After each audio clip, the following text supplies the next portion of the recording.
Welcome, everyone, to this week's edition of the show. I'm Nancy. And I'm Crystal. And this is the first time you're seeing us. If you're seeing us on our video, we are the co-hosts of the Dirt on the Past podcast. And this week, we're in a completely new location. We're so excited to announce that we're collaborating with the Museum of the Rockies. And today we are in this incredibly cool studio they have right down in the dinosaur hall. And we are going to be bringing you a new version of the podcast called The Dirt on the Past. The museum edition. Oh, yes. Oh, yes.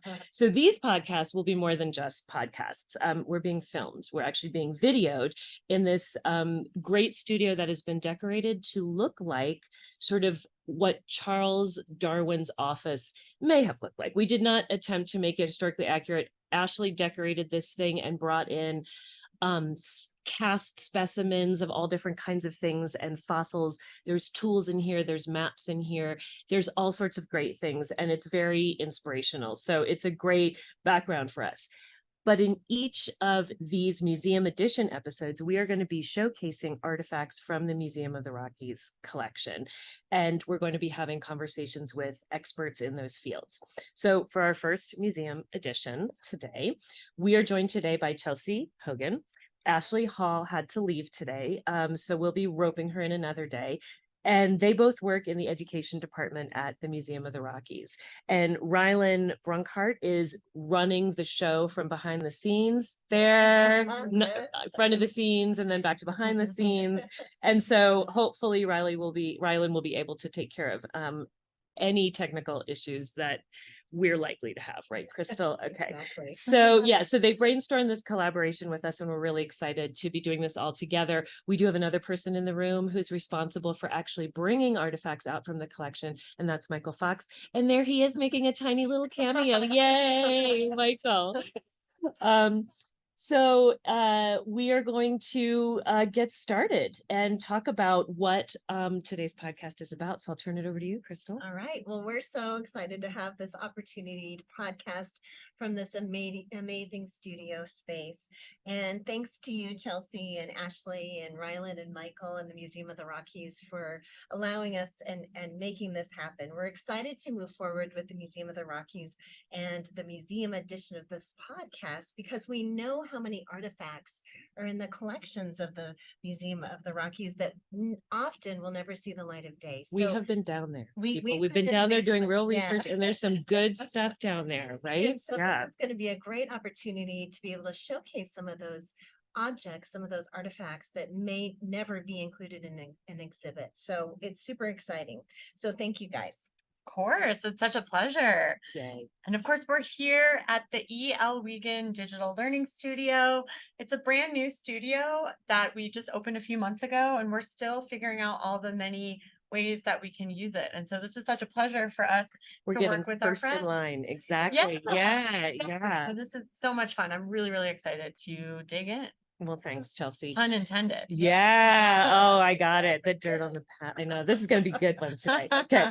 So for our first museum episode, we're going to focus on a topic that is near and dear to our hearts. Crystal, we're going to be talking about the fact that Extreme History headquarters are open in the red light district in Bozeman, and that is a topic that also Chelsea and Ashley have been focused on for the Museum of the Rockies for the upcoming season of Haunted Mountain Theater, which we're going to talk about a little bit more later.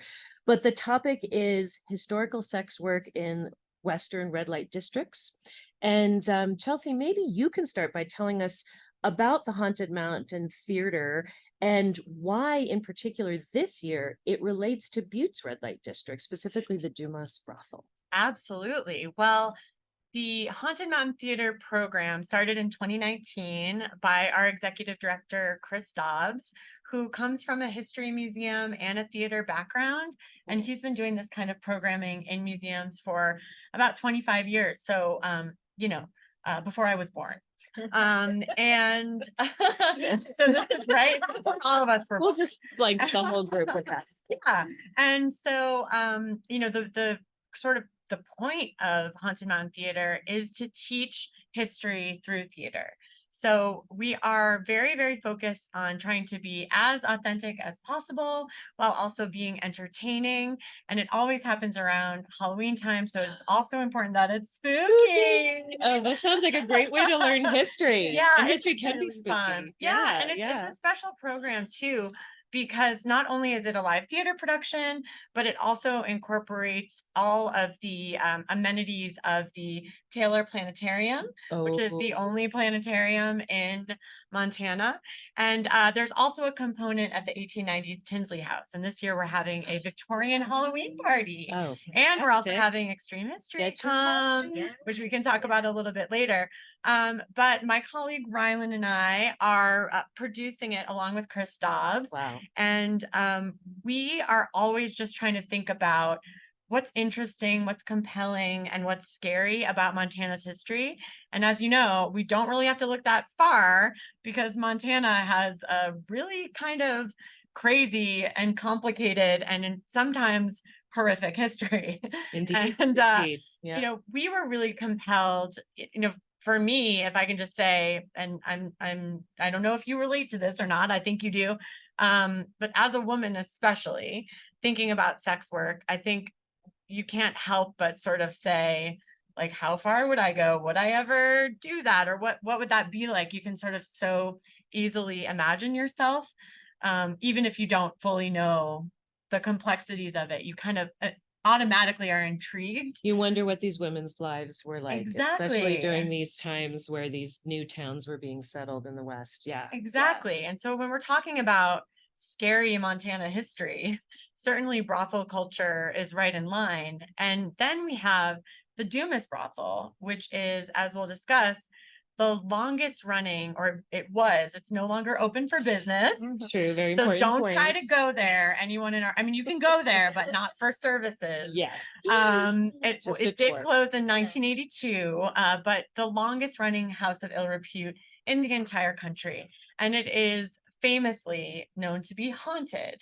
So there are a lot of cool ghost stories that surround the Dumas brothel. And Rylan and I were, if I can speak for you, Rylan, we're really specifically compelled, you know, just thinking about as we dug further into it, as we visited it, as we dug into the archives, really looking at the complexities of the women's experience, or you know, trying to imagine ourselves. And Rylan actually really took the helm and wrote most of, if not really all, I mean, we really credit her with that section of our play. So we have 6 different vignettes that all relate to Montana history, and the Who Killed Eleanor Knott story is the big finale that takes place in the Dumas brothel. Okay. So, And we'll hear a little bit more about that as we get into absolutely. it. But so the Dumas brothel then is really the central kind of focus place of where Haunted Mountain Theater is going to be having. Yes. It's exciting. Absolutely. And So- this question of who killed this madam. No, Eleanor yeah. Knott. So I highly recommend, if it's not all sold out, people try to go.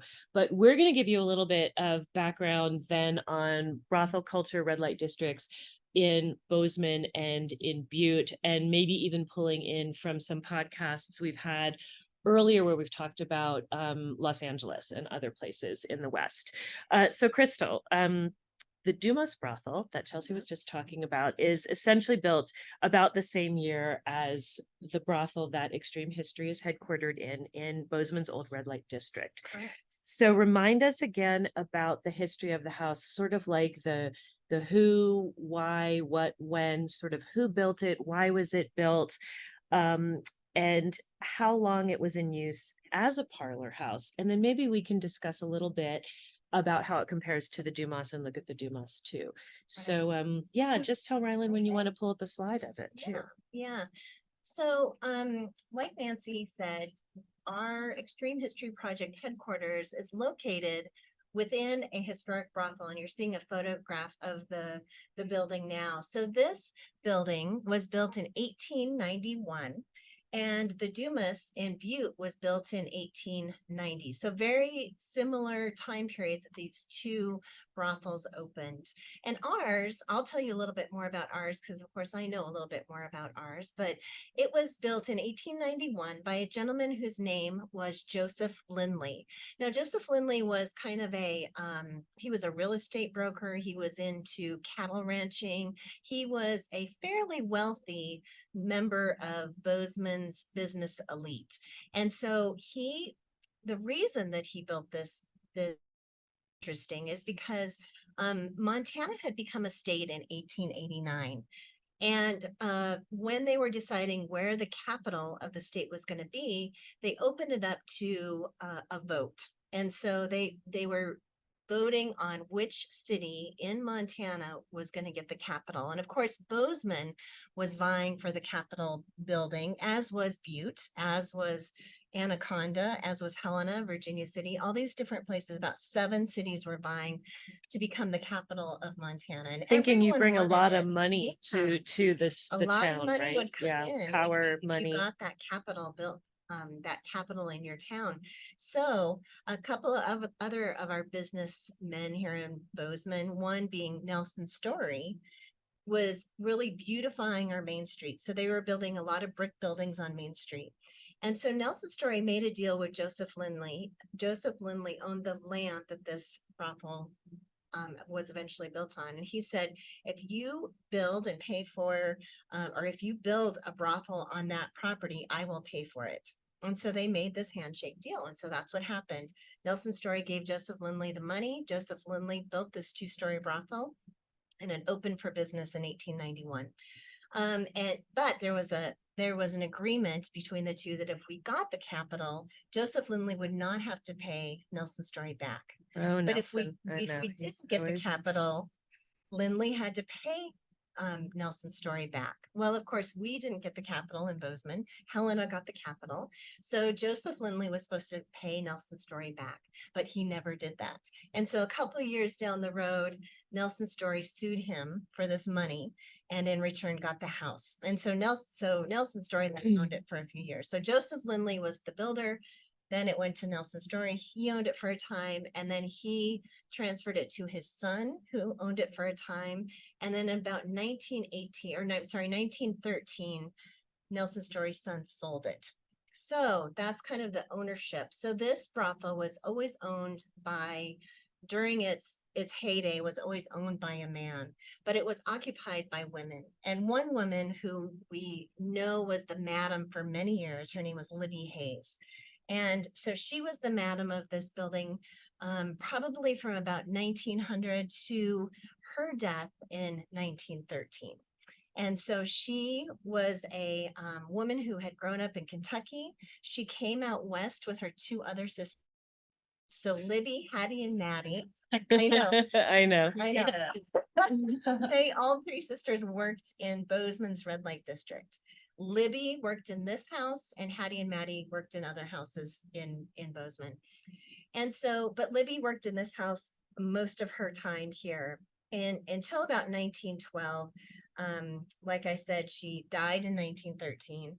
In 1912, she must have saved enough money. She bought the property right next door to this house and moved there. Yeah, can we go back to the slide, Yeah. Rylan? Because I would love, Crystal, can you tell us, we have a box there around the building, and just to say, I mean, that's a very handsome house. It is. This parlor house is a nice looking 2-story structure. It's amazing to me that it was so out in the open, and they're trying to beautify the red light district. That was seen everywhere. And we see this going on everywhere in these towns around Montana. Beautifying the red light district was part of what you needed to convince people you could have the capital. Not getting which rid of is the a little red light weird district, not hiding it. No, and not getting rid of Beautifying it. Exactly. So it's that open thing where it's not legal, right? But it's supposed to be in this area. So can you talk about some of the other buildings on that map too, and what else was around there? Because you didn't have just like your neighbor was Mr. Lindley himself or something. So talk a little bit about that. So what you're looking at right now is what we call a Sanborn map. And Sanborn fire insurance maps were created by the Sanborn Fire Insurance Company, and they were basically for fire insurance claims. So that's why you see the different colors on there. The yellow represents wood frame buildings, the pink represents brick buildings, and the blue represents stone buildings. And you'll see that our building has the red box around it, and it is pink, so it's a brick building. So that what is originally what our building was brick. It's been stuccoed over in the last, probably in the 1930s, 1940s. They put stucco on the outside to kind of keep it standing, because the brick is often deteriorating at that time. But the red light district is encompassed within the kind of that picture that you see right there on the kind of the north side of that street. And so a lot of those buildings that you're seeing there are houses of prostitution. And then also the Chinese community lived right in that area as well. So where all the buildings that surround our building are occupied by either Chinese or other houses of prostitution. So so that is what the red light district was. It's kind of where all the vice was contained, all the vice in the city of Bozeman, and they were often called restricted districts. And so a lot of town people and members of the community like to put all the vice, all the saloons, the houses of prostitution, the Chinese all together in one part of town, because then they could contain it. So that, the upper class women didn't have to worry about a house of ill repute kind of popping up in the house next to them in the good part of town. It was all going to be right here. And then the police could kind of monitor and contain that as well. Right. So, yeah. Right. Wow. So that's a little bit about our house and a little bit about our historic building and the history of that historic building, and this woman, going back to Libby Hayes, who lived in this building and worked out of this building. There was a lot of other women who worked under her in prostitution, and we know their names, but we don't know a lot about them. We know more about Libby Hayes because she owned property, she owned goods, and so when she died, she left a will, and they did a probate record. So we have a lot of information from that probate record. So a lot of the women who worked under her as prostitutes were more transitory. They often didn't use their real names, so we don't have as much information about them. Right. Yeah. Right. That is so fascinating. And Nancy, I know that you've done a lot of digging into the Butte Wish I did more digging. prostitution history. Yeah. And maybe you could tell us a little bit more about how the Dumas got started and if there are similarities and differences. Yeah, and it was very interesting to me because I've been hearing a lot about Crystal's research over the years about Bozeman, and we've heard a little bit on a previous podcast. It's Anne Marie Koistra, right? That's a really good one. And then to be able to dig into Butte a little, as soon as you talked about the Dumas, I was like a dog on a bone with that. So that's super great. And maybe Rylan, if we can go to the next slide, let's take a look. So there is an image of the Dumas from the outside as it looks today. And you can see it says 1890 when it was built there right at the top. So pretty fancy architecture. And then again, we have these Sanborn insurance maps, and the blow up of this one, this is a 1961 that they happen to have laying out there. So I snapped a photo of it. And I have an arrow pointing to where on East Mercury Street. But in terms of the history, I really went to Ellen Baumler's overview of sort of this whole vice district in Butte that she had published in 1998 in, which was the magazine? Do you remember? It was Crystal? the Montana Magazine of Western History. Yeah, and it's a fantastic article, and it's available online. I think if people want to access it, maybe. Yeah. Okay. We'll talk about how you can get it later. But what we know from the research that Ellen and others have done in the archives there at Butte, because they have wonderful archives, is that Butte in the 1870s was really getting going with mining. And it was really just kind of tents and camps in the 1870s. And there weren't a lot of formal buildings yet, but it was starting to be later. So this was a little bit north. So if we look at East Mercury Street on that map, and then you look at there's an alleyway behind where the Dumas would have been on that. And then the street to the north of that is Galena Street. The street north of that is Park Street. And that was where you had all these tents and camps first beginning. And north of Park Street was where all these mines were, where people were finding gold, silver, and just starting to get into copper in the 1870s and 1880s.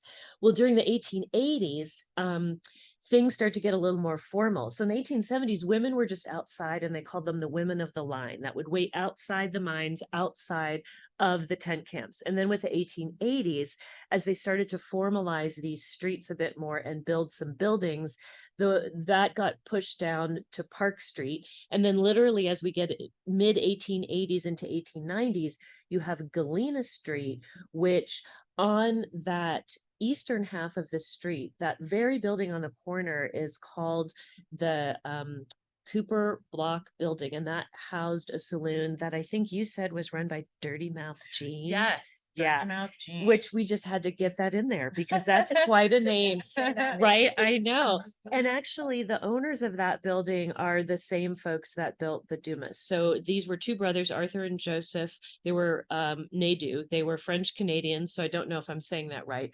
But Joseph's wife was Delia, and her original name was Dumas. So they named it the Dumas. And apparently this was pretty common for men to name after she cared if it was a brothel or not, because the Dumas was built specifically to be a brothel. And it was built on Mercury because that was right when, as you said, places are vying for the capital. Butte was one of them, and they were kind of beautifying. So in the 1880s, you had the beginning in Butte, because Butte was like any other red light district on steroids, pretty much rivaled anywhere except, kind of maybe what we think of as Vegas sometimes, but it's just crazy. And it was the biggest city in between Chicago and San Francisco in the US, and just incredibly wealthy by the time we're getting into the 1880s and 90s. So you had a lot of burlesque and vaudeville theater going on where things were out in the open. People were drinking in theaters, performing. There was probably also prostitution.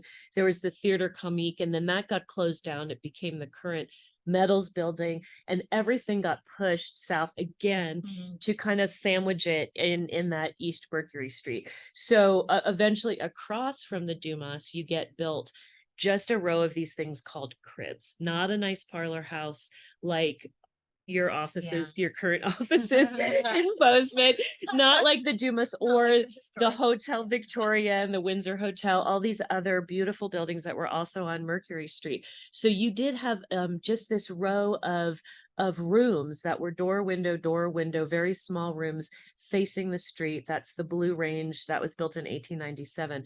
So things, though, after 1910 start to get a little seedier, and that's when we start getting people like Carrie Nation and Crusaders coming to town, trying to get rid of the vice and the temperance movement and all of that. And Butte's not really having any of it. There's some people trying, but it's not really working because they're making a lot of money off of this district. They are paying over $2,000 a month into the coffers. So there's just kind of no way they can afford to shut it down. Right. And sorry to interject, Go but ahead. Yeah. when you say making a lot of money, I mean, you're not just meaning like the business owners or the prostitutes or anything like that. You're talking about the city itself. Talking about the city, the collection like from the whole vice district and the police. Exactly.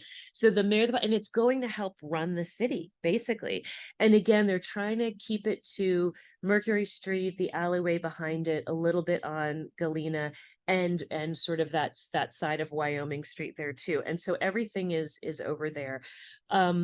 We start seeing that to take advantage of more miners coming in and all of these opportunities to make more money, that there's an addition put on the back in 1913 of the Dumas, finished in 1914. That adds a whole bunch of cribs out the back all the way onto the alleyway, which eventually becomes called Venus Alley. And there's cribs or windows and doors that prostitutes are working out of facing that alley right behind the red arrow.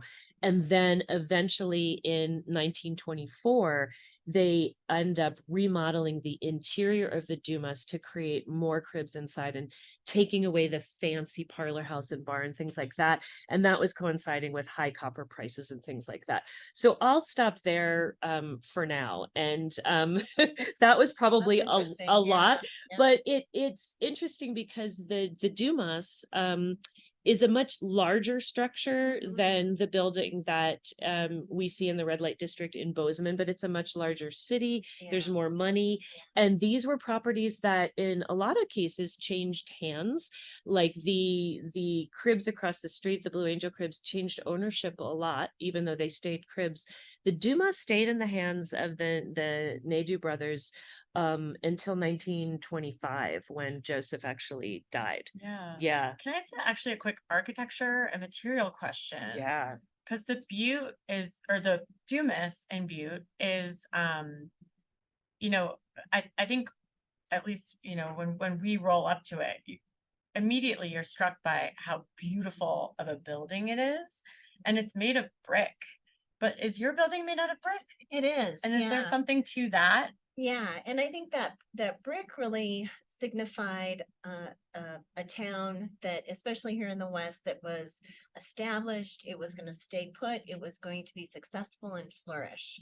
And so all these buildings, like our building in Bozeman, they definitely wanted to build it out of brick because that really showed that this town was going places. And so Yeah. same with Butte. I'm sure that brick was an important built a way to build these buildings. Yeah, I think so- there's an yeah. insurance issue Right. too. And I Yeah. think given what's going on inside and people smoking and cooking and everything, Mhm. yeah, it's an investment. And Mhm. these were considered very valuable businesses and properties. And maybe also, and I know we'll get to this a little bit later, but speaking to the culture in this area and the violence that could be going on and the dynamics between the prostitutes and the police. When we went to the archives in Butte, we learned about Beverly Snodgrass, Yes. who had her brothel burnt down by the police. Wow. So brick also could Mhm. potentially help Yeah. prevent. Yeah, Actually, yeah. absolutely. Yeah. Yeah. Wow. We could talk about this forever. So I know, Chelsea, when you started researching this for Haunted Mountain Theater, you had a lot of questions Mhm. about the history of prostitution. So Yeah. I thought you might want to ask Crystal some things about, just as you were saying, what it was like to Yeah. imagine yourself, what these women's lives were like. Absolutely. And I think what originally compelled me, of course, there's that idea of like putting ourselves in that position. But I feel like in general, a lot of times when, brothels and prostitution and all of this is brought up, a lot of times it's talked about by men Mhm. and it's very salacious and very wink wink and ooh, isn't it so Like, oh, the good like old days, sexy? maybe. Yeah, Yeah. exactly. And Mm. my thought was maybe it was like that. And it was really, really important to us, to Rylan and I, that we centered our story on the women. And even though we knew that would be harder, because of course we're not, prostitutes from 1955 Butte, and we're not historians either, that would really take a lot of effort and research and speaking with experts such as yourselves and Michael Fox and all of that. But we really, really wanted to try, we thought it was a really, really important effort to try to put ourselves in that place and explore who these characters might be, like Eleanor Knott and Dirty Mouth Jean and Bonita Farron and all those people. So, Crystal, maybe you could tell us a little bit about, from your research, what was it like? Yeah, so and I think, Chelsea, when we moved our offices into this historic brothel, we had the same questions because we hadn't focused in on research on prostitution before that, really, but we took a deep dive because we wanted to interpret these women's lives in a really accurate way. And so we did the deep dive and we learned a lot about the women who lived in our building, but also the women who lived in the whole red light district. And we really focused on other towns in the West as well, and Montana specifically. And so we have now a much better understanding. And I just want to say that there is kind of that stereotypical version of this woman, of these women who worked in this field and did sex work. But we try to really interpret these women in a way that kind of just showcases exactly what their lives were like. And our tagline for Extreme History is "History isn't pretty." So I'm just going to start by saying that because these women's lives were not pretty, but to kind of set that up, I want to just talk about the hierarchy of prostitution in Bozeman, but also in Butte and throughout the West and throughout the nation at this time. And most of our information is focused more in the West because prostitution in the West and the East were somewhat different. But in the West, we did have these parlor houses like the Dumas and the house that we have in Bozeman. These were definitely parlor houses. These were places where men would come in and feel like they were in their own house. And so that was a real, they did that architecture was very deliberate because they wanted these men to feel at home. And so these parlor houses were places of luxury, and they were beautiful, and they were expensive. So kind of the next step down was houses that weren't parlor houses, but they weren't cribs like you were talking about, Nancy. They were more kind of just run of the mill houses and buildings that had lots of rooms. So that was kind of the next step down. Of course, the price went down a little bit, and the services were not as long or as luxurious. The next step down was cribs. And a crib is basically just a very small room that has a bed and a wash basin. And that's kind of the architecture that we see a lot in the West, especially in Butte. We see that a lot. We see that in Bozeman. We had these buildings that were just built, like Nancy said, with a door and a window, a door and a window, a door and a window. And each of those were just little rooms. And services were pretty quick, and those were usually the cheapest. Well, they were fairly cheap. On the next rung down was where Chinese women worked. And of course, I just want to clarify that, the women working in the parlor houses and in these houses this was their choice most often to work in these buildings and to work in these places. But Chinese women, that was not the case. It was not their choice to work in this profession. They were trafficked into that. Yeah. So Okay. they were trafficked in. They were oftentimes sold in China, brought over to San Francisco, auctioned off, and brought up to Butte or Bozeman or Virginia City or these other places. And they were often auctioned off for $400 to $600, which in the 1880s, 1890s, that's a lot of money. So and so then they were brought in and they were placed in one of these cribs and often worked to death. And we have in the Bozeman newspaper, we have a few articles that mention that, a Chinese woman who was working in the underworld, which is what they called it, committed suicide. And so, it's pretty horrific. Yeah. Yeah. That's a question about that. So if they were trafficked in and sold, does that mean once they get to the crib, they're not making money They're themselves? making no money. They're Wow. making no money. Where Slavery. the women, it's slavery. Yeah. It's, Sex they were slavery, enslaved. yeah. They were enslaved in these places. Mm. And of course, the women above them were making some money. They weren't making a lot of money either. The madams were the ones who were making the money. And so that's a very small portion of all the women doing this work. So that kind of sets us up for the context of these women's lives. Wow. Yeah.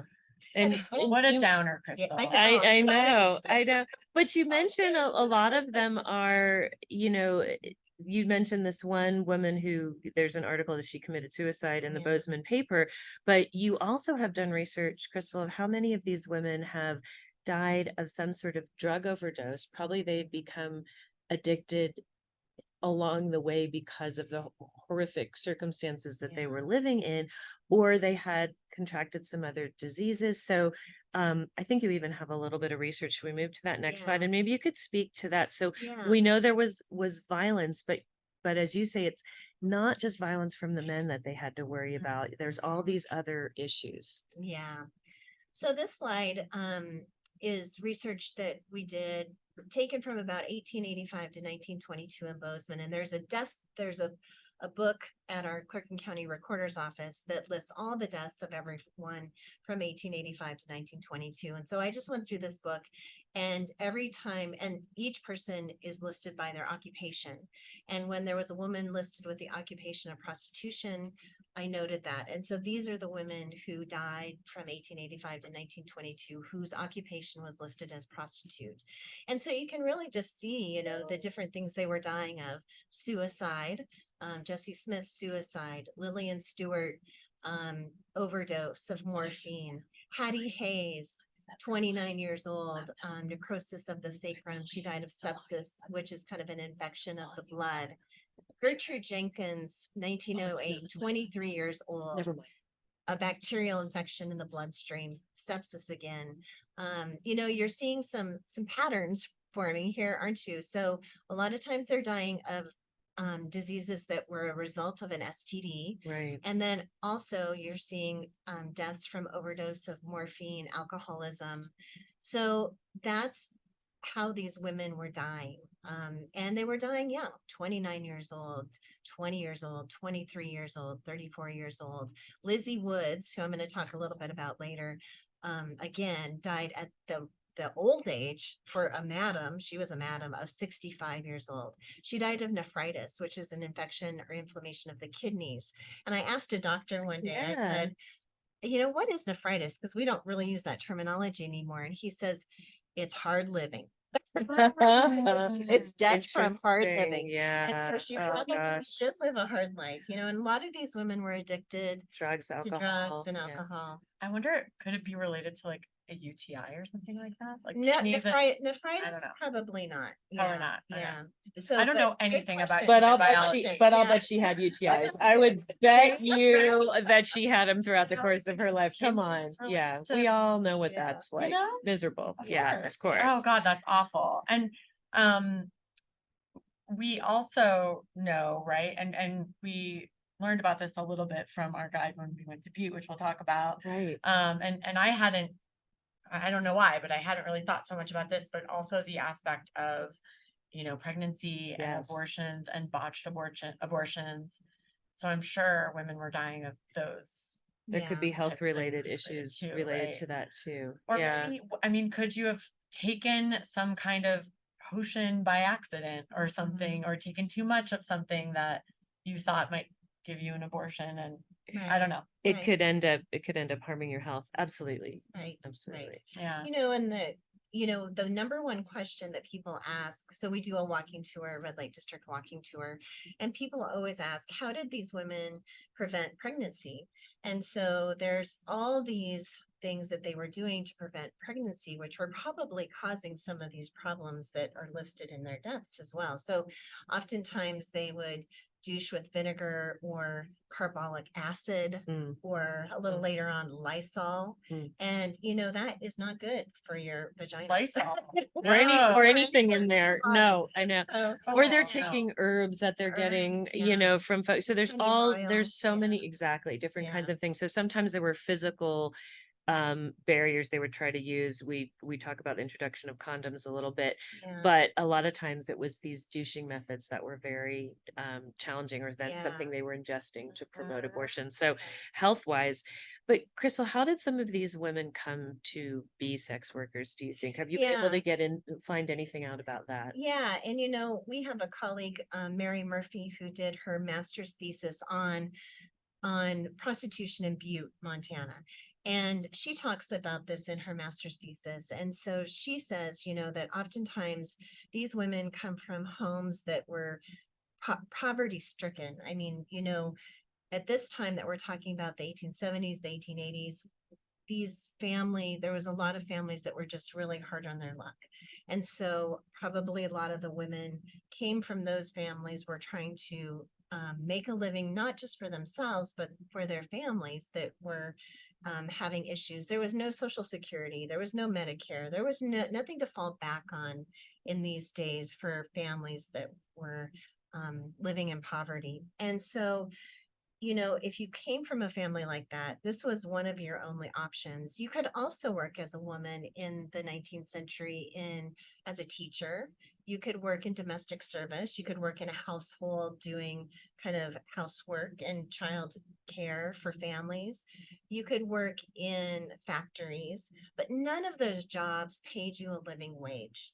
Mhm. And so there was no way as a single woman to work in a job where you could make a living wage unless you had help from family or a husband. Mhm. So a lot of these women would find this out. They'd start working in a factory situation, and they wouldn't be able to feed and clothe themselves. And so then a gentleman would come up and say, hey, you want to go on a date? you want to go out for a nice dinner? And this woman is probably like, yes, I haven't had a nice dinner for weeks. And so she'd go on a date and she'd go to dinner, and it was really nice. And then he'd say, you want to go for dinner again? And maybe he'd give her a gift. Mm. And so, and then maybe the next time was, you know, there was something in return for these gifts that was happening. And so that's how a lot of women kind of fell into prostitution, is through kind of going on these dates and getting gifts and food and things they needed. And then maybe being And told then- they had to repay in some Yeah. way and they were indebted or something. Right. Yeah. And so they fell into it, you know, and it was good money. It was really good money. But Yeah. then they fell into the violence and the drug abuse and all the things that went with it. And the shame and the Yeah. public social ostracism, I'm sure. So that's a lot of, ugh.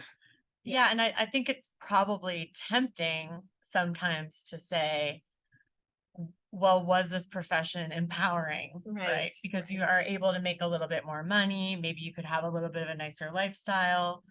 Maybe you could have nice things.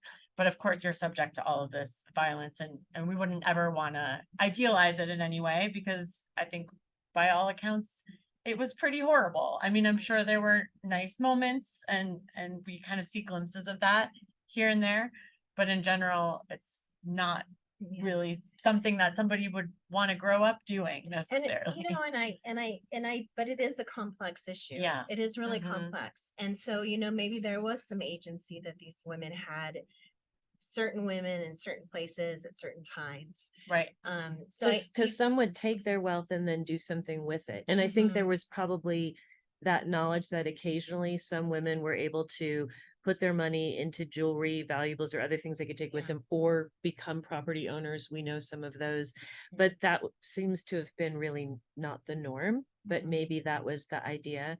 But I want to ask you another question about, some women fell into it maybe on these dates, or did madams ever bring women Yeah. in a different way into the profession? Were they responsible also? Yeah, so you know, women were trafficked in. Of course, Chinese women were trafficked in, but other young women were there was sex trafficking in the 19th century, just like there is today. There probably always has been through time. Right. But there's one example from the Bozeman red light district that I want to speak to, because it really gives a good example of how this works. So there was this woman, Lizzie Woods, that, you know, she's the one that I mentioned a few minutes ago that died when she was 65 years old. She was a madam in Bozeman, and she was probably worked her way up into that madam position. She probably was a prostitute first, working in Bozeman. She came to Bozeman in the 1870s, probably started working as a prostitute. She bought a house in Bozeman's red light district in 1886. She actually owned her own house, and she lived in that house until she died, and when she was 65 years old in 1918. And so she often had a few women who worked at her house. Well, in 1901, we know this from the local newspapers. This case came to court with Lizzie Woods, because Lizzie Woods would often go back to St. Louis, Missouri. On one of her trips, she met this young woman who was 14 years old, Oh, very young, heavens. very young. Oh, And she encouraged her to come back to Bozeman, Montana with her to help her care for her daughter, mm. be a companion for her daughter. Well, Lizzie Woods didn't have a daughter. Mhm. So this was a line. Complete ruse. Complete ruse to get her back to Wow. Bozeman. She brought her back to Bozeman, set her up in her house. And then, of course, this girl, her name was Maud Ross. Maud immediately understood what was happening, and she had enough wherewithal to go and find the sheriff and tell him that she had been brought back for immoral purposes. And so the sheriff got her out of the house and promptly arrested Lizzie Woods. And so Lizzie Woods was posted bail for $500, got out, went to court. A jury was summoned. She went to court, and they went through a court proceeding with this. They called it at that time white slavery. So that's what Okay. that was the terminology that that they were charging Lizzie Woods with, is with white slavery, which we call today sex trafficking. And so they charged her with this. They went through a court process, and she was charged with that offense, with bringing this girl here against her will. not really against her will, but for Well, immoral yeah, purposes. yeah. Yeah, false Yeah. pretenses. Mm. So guess how much she didn't go to jail. She was fined $150 plus fees, and then the ticket, they wanted her to pay for the ticket for Maud Ross to go home on the train. Probably $200 total. Wow. Of course, Lizzie Woods just plunked that right down and went back to work. Yeah. Problem. Problem, Right. Wow. So of course, she was charged with this offense, but it was no big deal to her. Right. And she probably did it again the next time she went to St. Joseph, Missouri, so. Well, and the happened a lot. hypocrisy too, because, so many of these men that would have been involved as police or sheriffs or mayors or whatever of the city, these town fathers were people that would be frequenting the red light Mhm. district and Yeah. and having relations with these young women. Yeah. Ugh.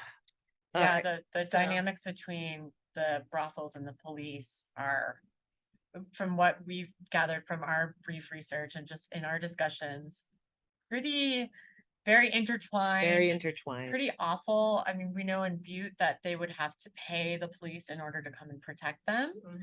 which is just bizarre. And Beverly Snodgrass's brothel was reportedly burned down by the police when she didn't pay them. So just speaking to that, violent, and I mean, of course we know, I don't know how much I can say here, but the police have a complicated and sordid Right. past in this country, And you know? interrelationship with Yeah. these red light districts. And they're not always there to protect you. Yeah. Right, They're unless sometimes you're against paying, you. but we'll just leave Yeah. that there, that we know these historical cases. Yeah. So Chelsea, let's Yes. talk about where we were last Sunday, because Oh my gosh. I know you and Ryan happiest probably place on went earth. before, but you set up a great chance for us to go and tour the Dumas. So Yes. yeah, let's talk My about that. fourth time going. Rylan and I had already gone 3 times, and once with Michael Fox. We arranged a tour with Ted Ackerman. Yes, big shout out to Ted Yes, Ackerman. he is awesome. Yes. What's his tours called? The The Mule something mule? Butte Mule Tours. Butte Mule Tours. He People didn't bring should mule. totally no mules. That was disappointing. I don't know where that right. I would have ridden it through the brothel, but Absolutely. he had so much historical knowledge Yes. about the place, and he's been, I think, actively cleaning it out. Well, anyway, we'll let you talk to Ted on your own, but go Yes, ahead. this is a man who really loves the Dumas brothel.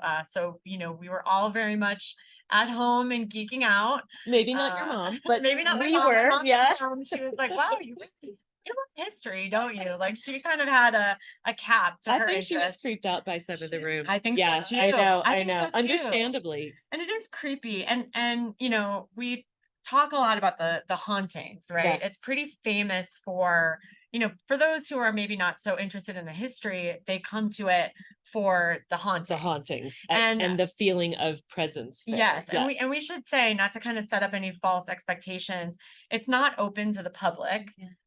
There was a time when you could arrange tours with the owners who came weekly. They live in Eastern Montana. That's not really going on right now. So, but you can find Ted Ackerman, and if he's available, he can take you through. It's not really open as an actual museum right now. It has been at other points in its past. But right now it's just sort of, there's a couple of guys in Butte that have the keys, and if you can find them, they will let you in and they will tell you about it. And it's my favorite thing to do. And a lot of it yeah. is left as it was. So it Yes. operated as a brothel Mhm. until 1982, as Yep. we said, Mhm. but there's parts of it that probably haven't been used for much longer, Yeah. and they really are very much intact, and they found Yes. things in walls and Yes. under things as they've been cleaning it Yes. out, and artifacts. So we should talk a Yeah. little bit about that. Yeah, and I just want to say, maybe also we could speak to this too, the sort of general impression. I went and expecting to be very spooked and to feel things like poking me and pushing me down the stairs and stuff. Or even goosebumps. Or goosebumps, Yeah, okay, because that's what okay. these TV shows. Or maybe sort a of feather boa tickling the Maybe. back Oh, of your neck. I wish, but know. I didn't feel ever anything like that. And instead, when you walk in, of course, it's in many ways left untreated, and there's stuff everywhere, but it's It's beautiful. a mess. It's beautiful mess. mess. It's a beautiful mess. just like Yes, me, and that's absolutely. why I love it so much.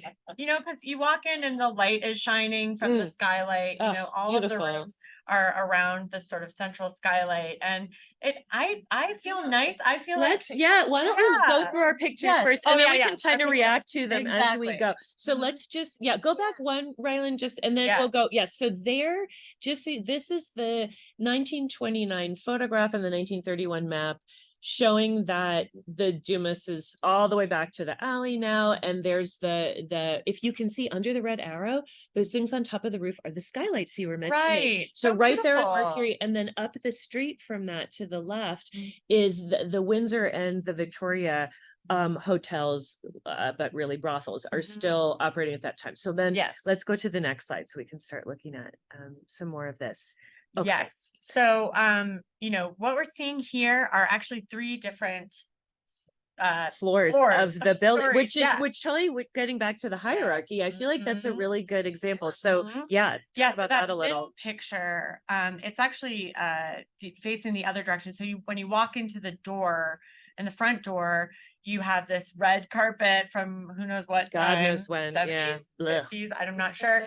And then we have this door window thing happening. And this is where, as I understand it, according to Ted, and maybe Ellen Baumler as well, this is Yes. sort of the kind of like the mid-price level. Like when you walk in, this is for maybe like your more like middle class clients. And so what we're seeing are the doors Yeah. and windows. That was from Mhm. a later remodel. They said that were turned into those mid-level cribs. Mhm. Originally, when it was built in 1890, big bars and Oh, parlor yes. houses where people ate. There was a Mhm. cook. There was a whole big kitchen in the back. Yes. So it was originally basically that whole parlor house style. Mhm. And then later, yes, it turned into these mid-level cribs. Yes. And we forgot to mention too, when you walk in to the right is a bar. Or Yeah. there would have been a bar. Yeah, which I think So- they should bring back. Absolutely. Absolutely. Okay. Absolutely. But then And there's an upstairs. So talk Mhm. about that So too. there is an upstairs, and it's so interesting looking at these pictures because I really feel an affinity to these women, especially since, having had a hand in helping to write our play with Rylan and spending so much time here Yeah. and learning about them. And so we've come to know, to whatever degree you can know, Eleanor Knott, the Madam from the 1950s. And Eleanor Knott would have lived up here. This was She was fancy. She was fancy And apparently beautiful. and beautiful. Although what's really difficult is if you go to the archives or if you're trying to tap into what I'd say kind of professional historians or serious Right. researchers, they don't have any pictures of her. Right. Ted has a picture of her, or what he believes to be a picture Which of is, her. it's a drawn thing. I don't know. Yeah. And then there's another guy, Chris Fisk, who we work with sometimes. Who's Right. lovely, a former history teacher. He has what he thinks is a picture of her, but no one has ever been able to say this is her. So, you want to be able to see what she looks like. But yes, we do know that she was wealthy. She had many jewels and she owned a Harley Davidson. And some sources say red convertible, others say pink, but probably a flashy car. And she lived upstairs. So there's this almost like a studio apartment where there's like a living area up here. And then there's also a bedroom where she reportedly died of what the coroner's report says was coronary occlusion, which is of course a heart attack. We're not sure if that's true, but so Eleanor Knott's room would be there. And then also we learned that sort of Eleanor, or the Madam of the times, second in command. Yeah, so would be the up there as two well. primary, the Madam, the second command, and then the more favored women, the higher priced women. So that was definitely, and then that railing that you're seeing, they said there would have been something there. This was put in later, but that you can see down to the entry level, the main floor where the red carpet was, but then you've got those skylights right above you and the amount of light, it was beautiful. It's a beautiful space. I would have rented out a space up there. Really? And all I the feel rooms really were, good yeah, up there. I know, I Like, know. It's where are weird. these ladies, let's And hang you have out. an incredible view Yes. down of the Butte. rest of Butte. But Yeah. then what about Yeah, the then go to the third the photo. third Yes. photo? Then you Yeah. go downstairs. This is So scary. this is terrifying. Yes. Yes. And so the lower level, and it may or may not be the lowest level, But what Right. is sort of open to us and Correct. what is known to history to be the lower level, is where the, how would we say, like, it's the lower price. Yeah, oh lower yeah, and price. it's Maybe not door window, but Mhm. windows only onto the interior. Yes. It's dark, it's foundation walls, and I've got some other pictures later, Yeah. but these are where later, when they had to go underground because the threats of prohibition and all these other things, they could literally go through those underground tunnels that were built to have the steam go out from the center of a street to heat all the houses. Those steam tunnels, then they could connect to these underground doors, and they could come in either through the back through the laundry, or the front where there would have been another bar in the Yes. basement, right? Mhm. And then there were these cribs where there was no sink, Mm-mm. right? No No running water in the water. corner. Just a Just wash a bit, bay. yes, they did have buzzers, so you could Yes. buzz if there was an issue. But upstairs, you Mhm. can see the plaster on the walls, Mhm. that's in relief and painted and There's really, intention to making it really beautiful. yeah, and even the rooms inside had nice furniture and were big and spacious and all had light. And then in the basement, it was just business. gnarly. Ooh. So now tell me about the other photo that's on here, the Yeah. Blue Range. Is So- this the building that was taken down? Yes, so Mhm. that building was across from the Dumas and it on Mercury Street. It is no longer there. It was taken down a couple of decades ago, and it as you can see just from the outside, even though it's all boarded up, door window, classic crib. On the bottom, those women would have been sitting in the window or tapping on the glass, and they would have been in full height, and then you could come in the door. And then there were cribs on the top. On the second story, you would have had to enter off the alley, off the back. So this is the one built specifically to be a crib, not even trying to hide it in the alleyway. This was right on one of these main streets, And this Mercury is Street, right across the street from the Dumas. right across Yeah, from the yeah, fancier ones. So if that's yeah. all you could afford, you went Mhm. over there. And so that seems more like what I think you would have been getting in the basement, you Mhm. know, just horrible. And then later there was a high school down the street, and we heard some horrible stories yes. about lunch specials. Yeah, The, apparently Ruby Garrett, the like, last let's go, Madam. yeah, let's see some more Yeah, and I photos have from the this inside. too. Oh, okay, and we'll get to that really Mhm. quick. Yeah. So out the back, Great right? picture of me. Yeah, out the back Couple is of- where, when they built on the extension of the first floor Mhm. cribs, and they changed the first floor, it went out to Venus Alley. And so Mhm. there would have been women here, and this backed on to all the saloons Yep. where Dirty Mouth Jean Yep. ran her saloon and things, all on Galena Street. And so you would have walked up and down here, and where all that metal is behind Ted's in the silver hair and the dark top next to your mom. Yeah. And Was, like, closing her arms because she's freezing. right. And all of that was during World War II. They used metal to completely close that off. Although later they cut that hole in the Dumas, you could still get in through a metal door with a slide window. But those were all cribs that were door window, and women would have sat there in the windows off the alley, and men could have walked right in off Venus Alley. Yeah. Yeah. So let's go to the next one, because that's a picture of one of the cribs that would have opened Yes. off. Gorgeous. And Actually, after I was this like, one, let's talk about your letter. Yeah, let's go to the Yeah. next one, Rylan. So this one is, though, in comparison to that dingier room, this is what upper story rooms look like. And you can see a lot of light coming in, really nice rooms, and then a nice flush toilet that would have been shared up there, sinks in the corner.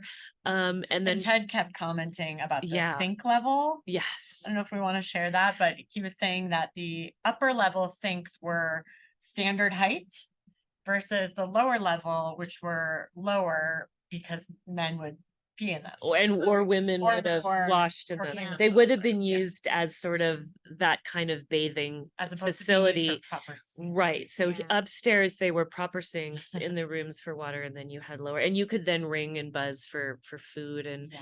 stuff to be delivered. So let's go to the next one, Sorry, just Rylan. very briefly, Oh. that room with the red bed is Yeah. the room where Eleanor Knott would have slept, and where she Okay. supposedly was found dead. Oh yes. Yeah. Yeah.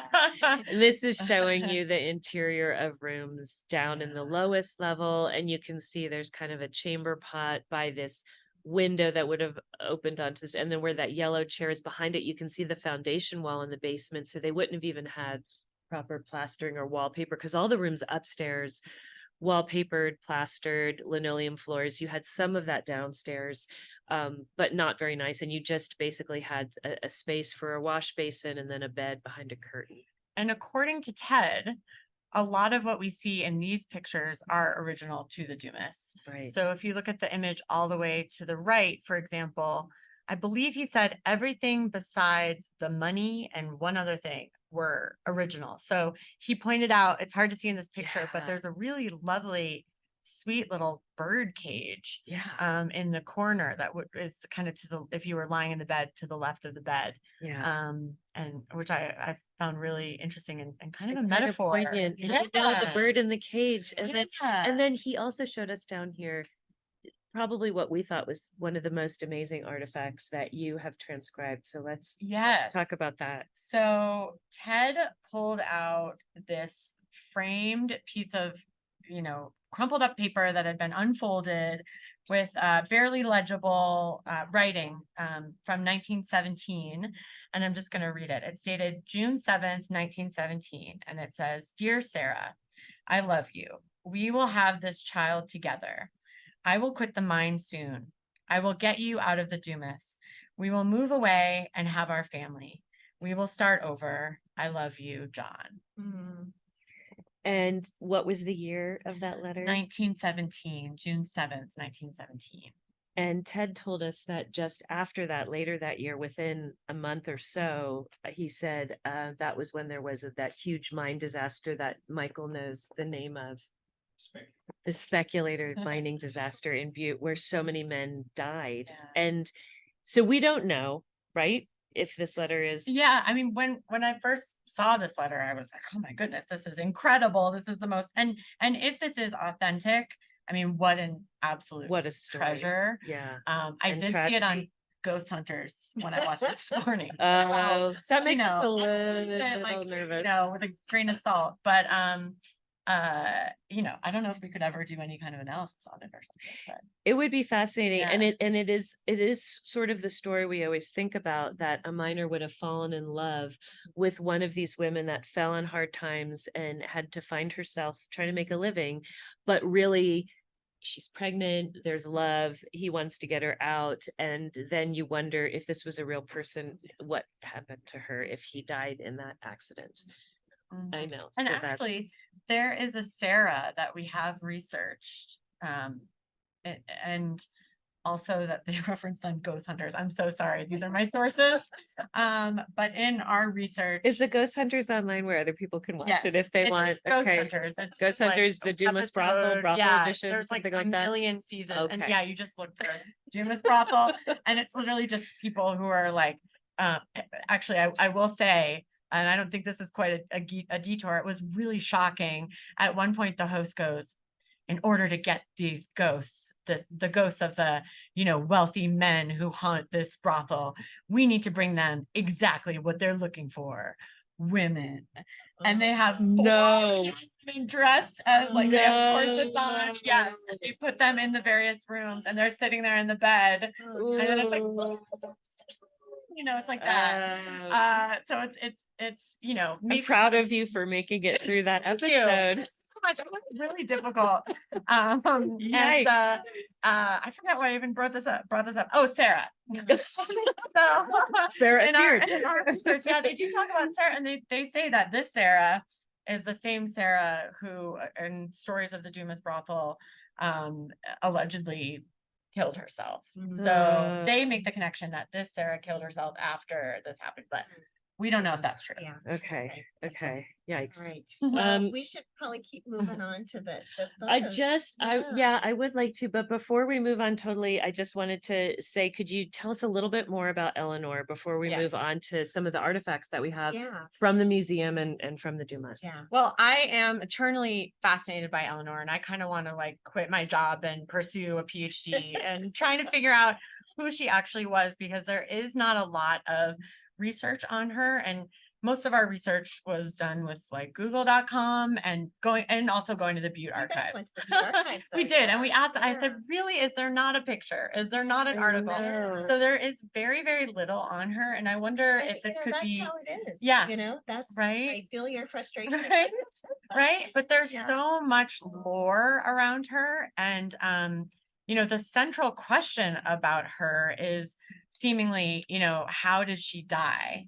So there's a lot of speculation out there, and the coroner's report, which is, you can Google it, you can find it. It's also at the Dumas brothel. It lists her death as coronary occlusion, which is a heart attack. We know that she was 36 years old, which I'm saying is maybe, I don't know. We don't hear of a lot of 36-year-olds having heart attacks, but of course we know that it was a very tough life. But we also know have learned through lore. It's kind of hard to tell exactly what's true and what's fiction. Absolutely. But seemingly what we do know is that she was the owner of the brothel. She was the madam of the brothel for 4 years in the early 50s. She died in February of 1955, and that her body was found in this room. And that her successor was a woman named Bonita Ferrant, who's also in our play.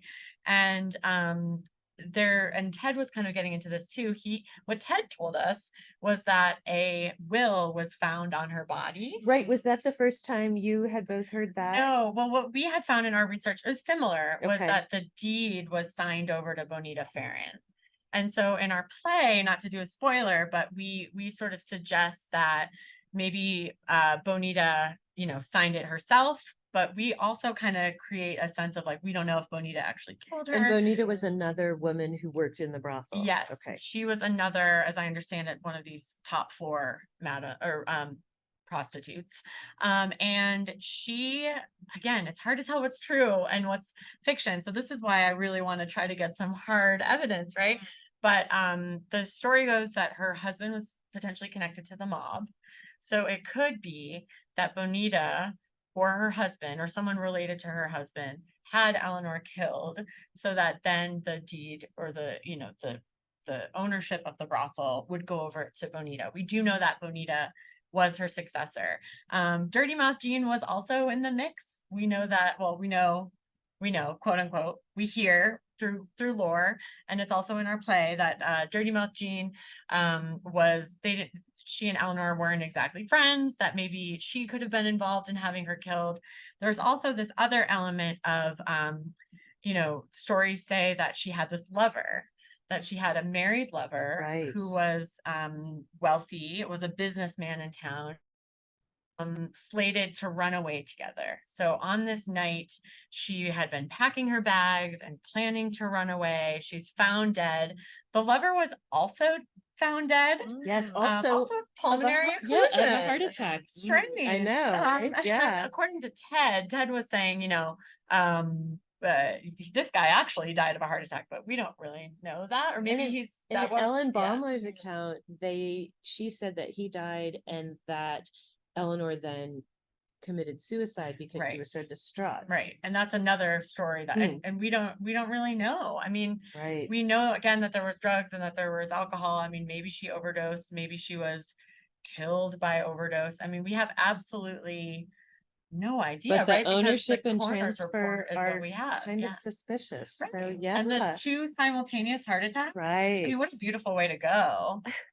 Like if your lover has a heart attack at the exact same time. But that's just I don't think not that was the likely, case, right? yeah. And then also, More to the story, I'm sure. There's even more to the story, which is why it fascinated us so much. But which is why I somehow want to put everything the in my ownership, PhD and Eleanor not. the ownership passes to Bonita somehow Yeah. without Eleanor signing it over. And then all of the things that Eleanor owns that you talked about, Yeah. what happened to those?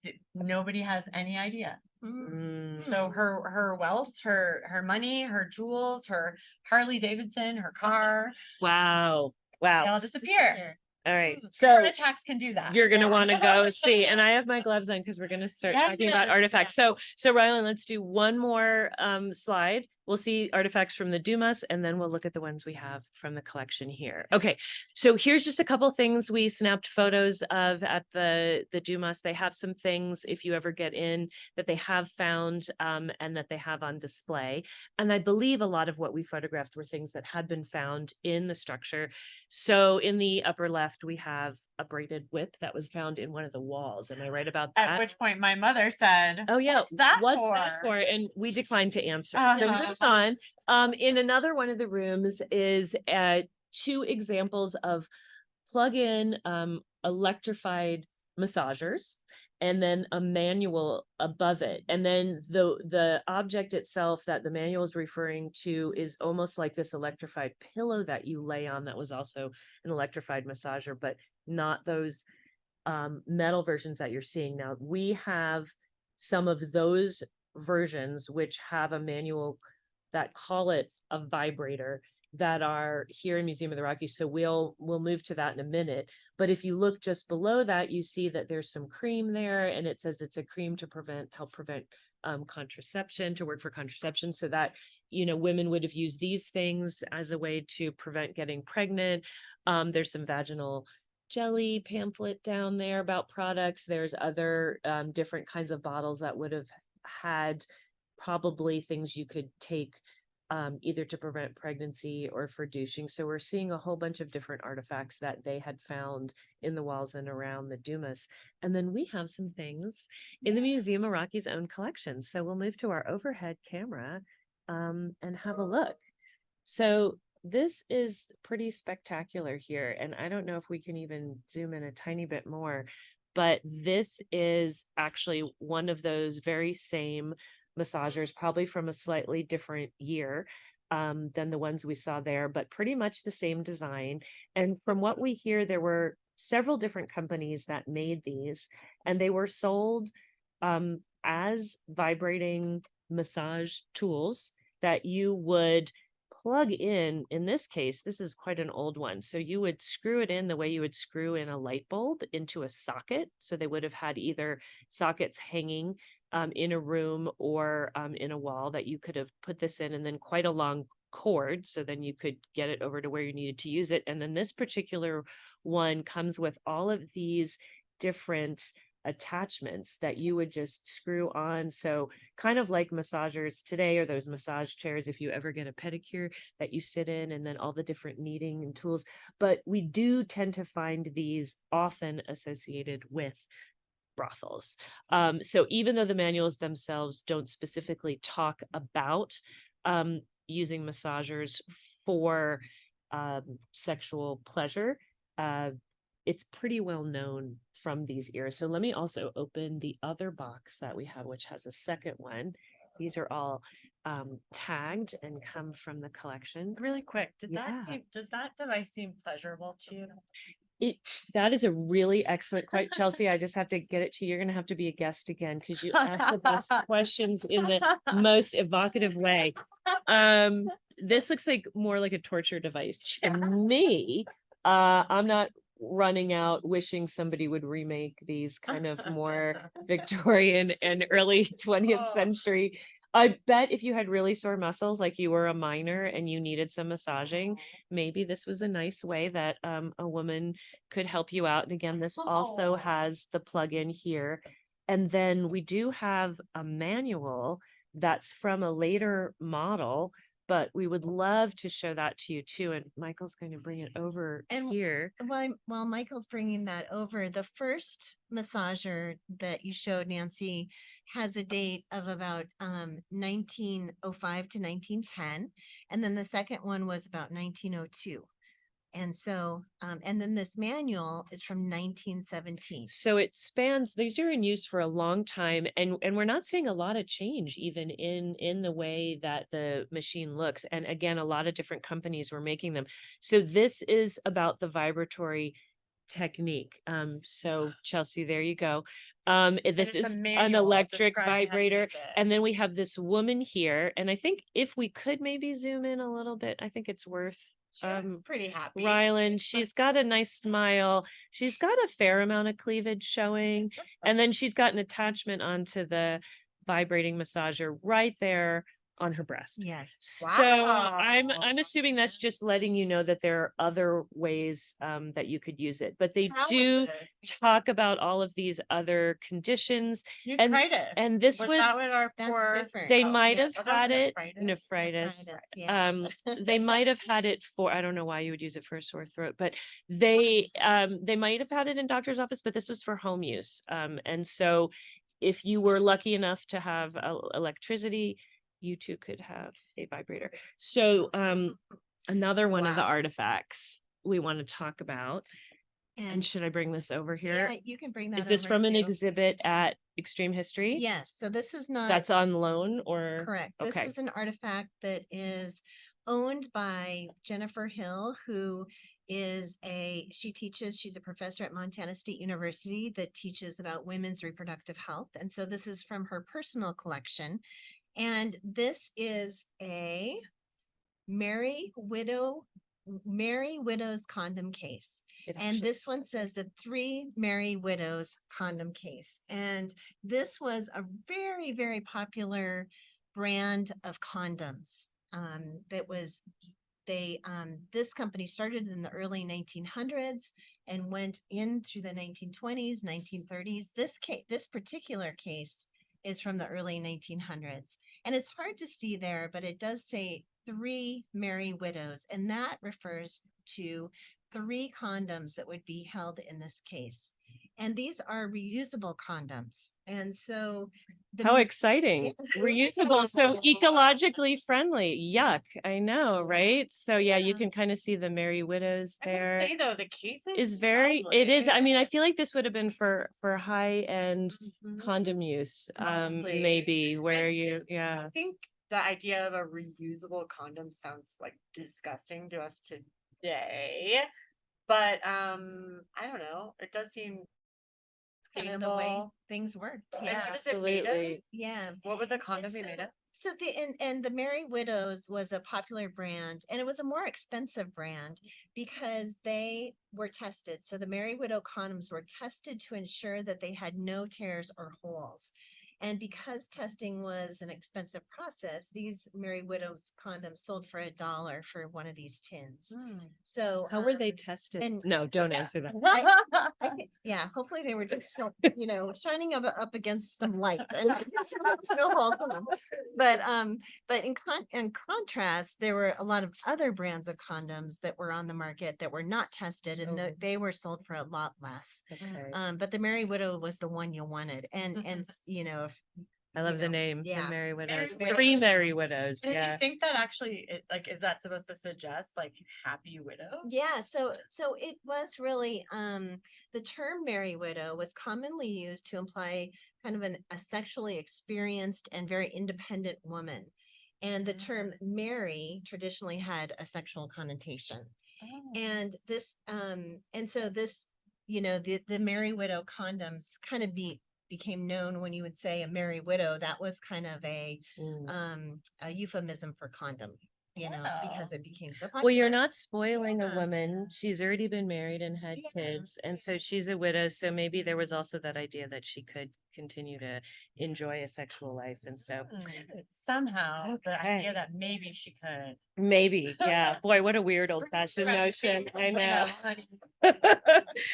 So, Fun tonight. so we are winding down, and I Mhm. want to know what the takeaways are for you both. And Chelsea, let's start with you, because Crystal and I have talked a lot about sex work and prostitution. Yeah, I mean, all of this has just made me want to know more Mm. and just really want to be an advocate for digging into the past and trying as much as possible to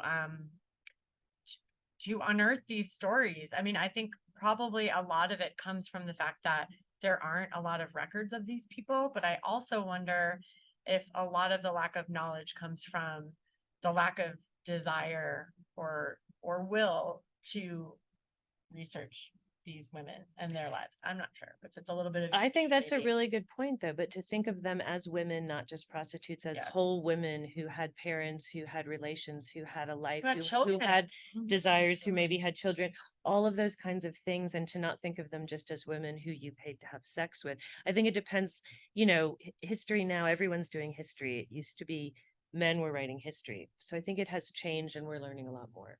Mhm. Mm. Yeah.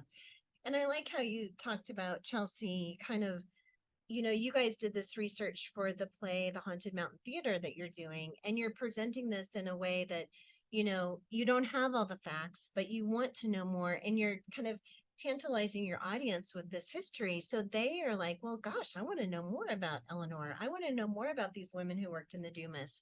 I want to know more about this history, this particular history. So I really like that. But you know, and the reason that we think it's so important is because what happens in the past is of course still happening currently, you know. And so we tell the story about Lizzie Woods and her trafficking this young woman, and of course that's still happening today. And so if we look back in the past and can understand how this happened, we can bring it to the present and really try to change what's happening as we move forward, and better understanding these women and their work. And of course prostitution has not gone away. We still have prostitution and sex work happening today, and it's a little bit different today, I think, than it was historically, but we can better understand the women and men and everybody who's doing this work today. Yeah, I mean, it's the oldest profession. Right, And right. it doesn't seem to be going anywhere. And I think similarly, of course, issues of women's reproductive health Yeah. and rights are extremely topical as well. Right. So And we can that's learn why a we lot. want to talk about the Mhm. massager and the condom Yeah. case, because those were big parts of people's lives historically and today too. So Mhm. let's talk about it. Yes. Yeah, It's yeah. always going to be Yeah. a concern or an issue, whether or not, politically supported. Right. Right, Exactly. right. And so we think we should just talk about it. The more we talk, the Mhm. more we learn, the Yes. more history. Yeah. I just found the whole thing amazing, thinking about the difference between choosing sex work, and having some agency to get into it and get out of it potentially, versus, because we know that's true today as well, versus being trafficked into it or falling into it because you don't have another choice. And usually those people are ending up in the worst conditions. And I think the conditions are everything, and how people are treated in those conditions. And so it's something we just heard about happening in Bozeman, and it's everywhere. And it's definitely something that is very topical and we should be talking about. Trafficking, women's health, sex work, all of it. And with that, we're going to have to wind down our first videoed podcast episode. Yes. So, Rylan, if we can go to the last slide, we want to say our thank yous to everybody. So thank you, Chelsea and Ashley, who we see, Chelsea obviously there in the pink, and Ashley above her with the big dinosaur looking like it's going to scoop her up, sort of like King Kong. Ashley had to leave, but you both helped set up this whole thing, and then you agreed to be our first guest, which is fantastic. And we look forward to the Haunted Mountain Theater and the Eleanor Knott story, which you and Rylan have put entirely together. And Rylan, we're so grateful to all the technical help today. Thank you so much. Also, a big thank you to Michael Fox and Melissa Dawn for providing access to the Museum of the Rockies collection and bringing the artifacts up for us to use today. And then thanks to all our listeners out there for joining us today. If you love this podcast and maybe this video cast, please tell a friend and make sure to subscribe so it shows up in your podcast feed each week, and leave a review on Apple Podcasts or on Spotify. Thanks for listening today, and we hope you can join us again to find out more about the dirt on the past. Well, a big thank you again to the Museum of the Rockies for the use of this beautiful studio space. And thanks to Michael Fox and Melissa Dawn at the Museum of the Rockies for helping us with the artifacts. And thank you to our editors, Drink Pinnell, Sierra Thomas. Thanks to Las Alegria for mixing the music, and to Steve Durbin at KGVM and John Chadwell for help getting the podcast out in the world. Thanks, everyone. Bye. Bye.